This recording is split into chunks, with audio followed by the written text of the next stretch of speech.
endless possibilities.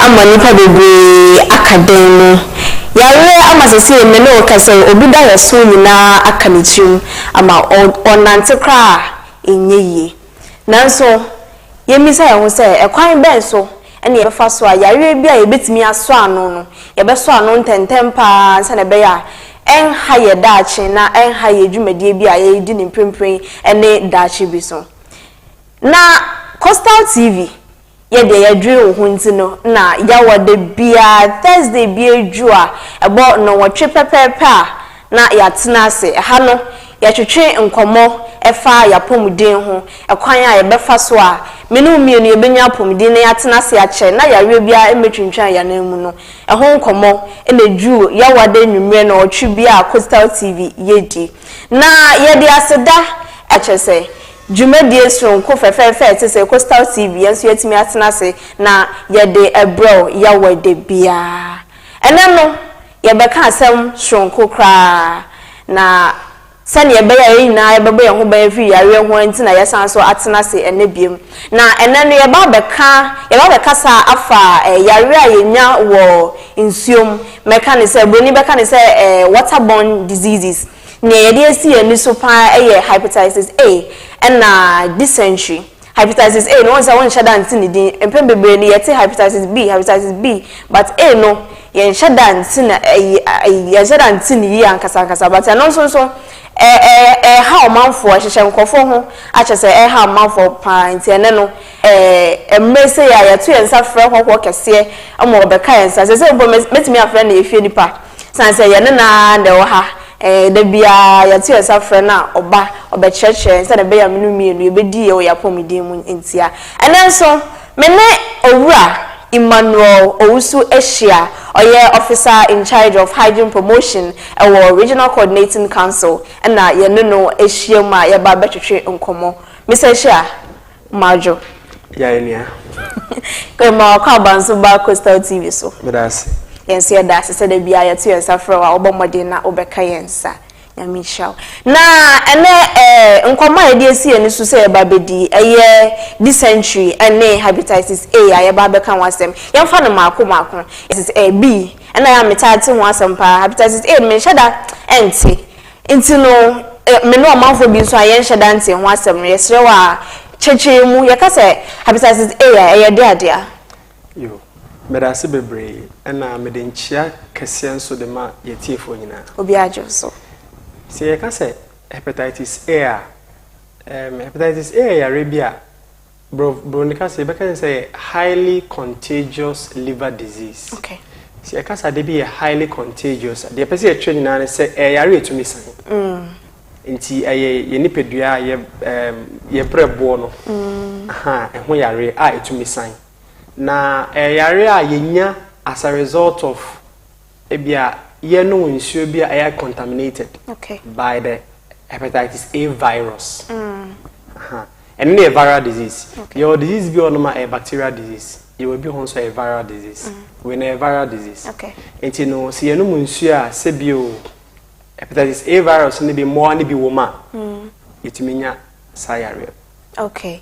Na se emfa nse meti he na menye bia. E de na be mehu se menya hepatitis A. Okay. De di kan obi a onya hepatitis A bia no ye fere be signs and symptoms. Ade di kan ya mo hu se nipa na nya bi ni se nipa do hu se nani kosua white no bo sa yellow. White no. Black na be o but bo se white na da black na hom. Ni nyina ye yellow. Okay. Ye fere be jaundice. Aha. Nti bo se nipa na nya jaundice. Jaundice ade be mo hu ni nipa ni be yellow ana se nipa ni skin. Ni honam no bo se aye yellowish sort of. Me tuntum ye. Yes. Oh, okay. Nti de enkwara mu pa na sometimes especially se wo enkwara hofra.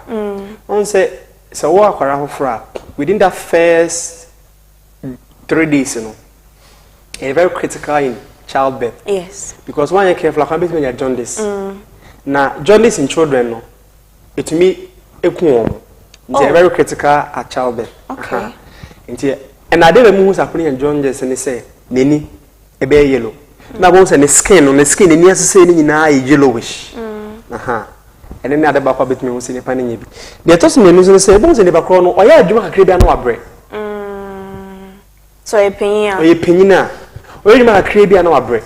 Oya adwuma kakra bia na wabre.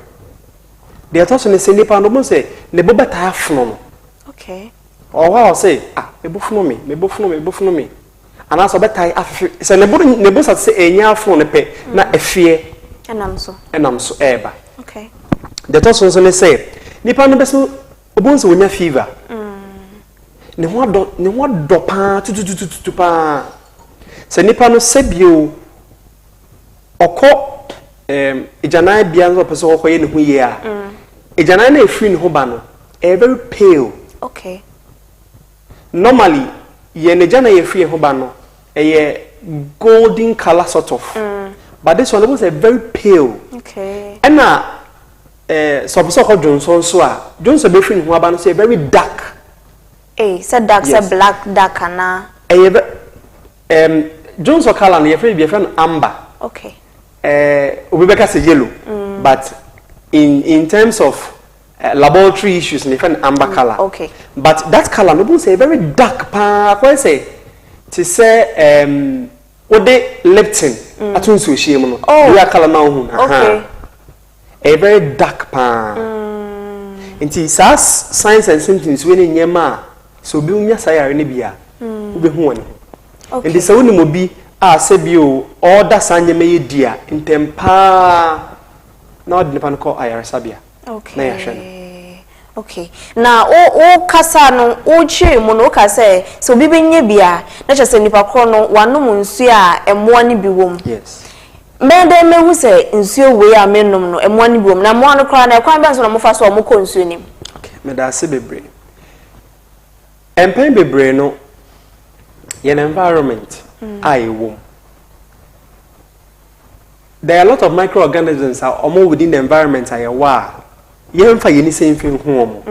Eno nti na bibia ni ka say bi odo saka table yi krampo ne say ebia odo sa to table yi so.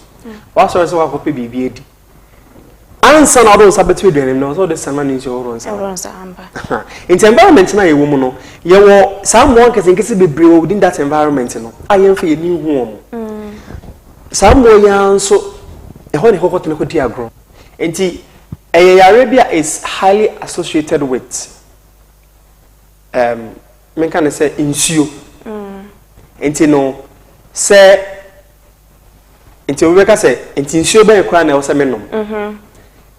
Insuo o say no me insuo a e hote eye krogen. Sisi an ye say bottled water pure water. And a sachet water say pure water. Enti ni de metumi aka ne say e wo say nom insuo a ebia bottled water and sachet water. Okay. Say you be on one only science you need to say yensu tine da ho na pese osanoma. Or science you na e wo so wonu am. Okay. Me kai pa tetemre mu no. Bibia na yete. Me ne ma me ne papa yete odun ka ono fe no. Na yekosa ensu tine. Yekosa ne de ba na ma me wo ye hwe tetenom fe bi kula. Ena ase kuku emu wa no aha ena pot de omudi clay iron nje de so ne beguma na mama de sija so de be sija so ma ne fu be 15 to 30 minutes okay we wi anu aso esi ho aso esi ho no ma be 15 minutes be ko no bu se enye me bi gugu nsuo na se eno chere nse nsuo ne ko sai no nsuo no ko sai no uhwe ni na hwe ni enso nya no ape oba ko hwemru bu se efi ene mo nkiti bi mewu dunye gugu nsuo na se wow so yeah enti no yesone ni o perceive ana say ade bibi first ade white say calico no dey accept bucket so ni asone ye wi a na enum sansuo no eda ye ntumi no anu so no na ya pe akwata okay ana say tetene fen alum okay e dey atunsuo ni wo di tunsuo ni ma ye fe bibi coagulant e ka efini etwetwe efini nyina ma ne bom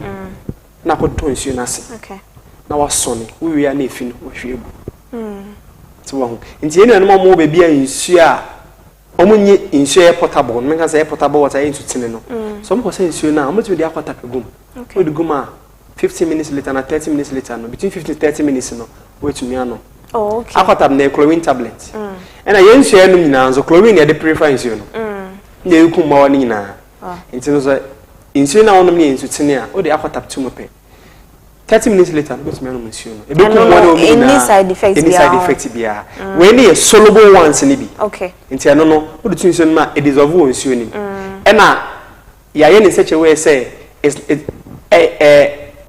harmful to the human body yes nti yo akwata bia ne measurement o de tum se ne be ya on embroso okay so ofa akwata one tablet ba ku say ya kofo gallon ye won kitwa ye wa kese ofa kese ni bia na onya kofo gallon na okay tumi de ba ko etukofo gallon ni okay na wano okay nketwa no so nya nketwa ne bia otumi de to gallons nketwa no otumi de ba ko short one short one to de ba ko so de to 30 minutes later obetumi ano sense okay na Mr. Shia mami say Mr. we say ya baga na ha say ya empedodo say na ya obitimi nya hepatitis A ni bi titi yemfa ne mmoframpo ne mpenfo kwambo pa na what risk so mbenya hepatitis A hepatitis A everybody is at risk okay make us because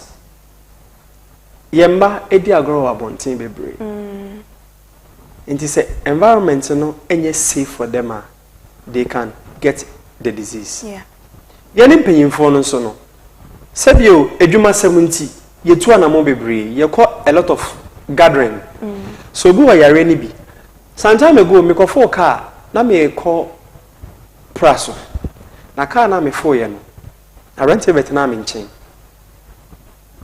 no sweat pa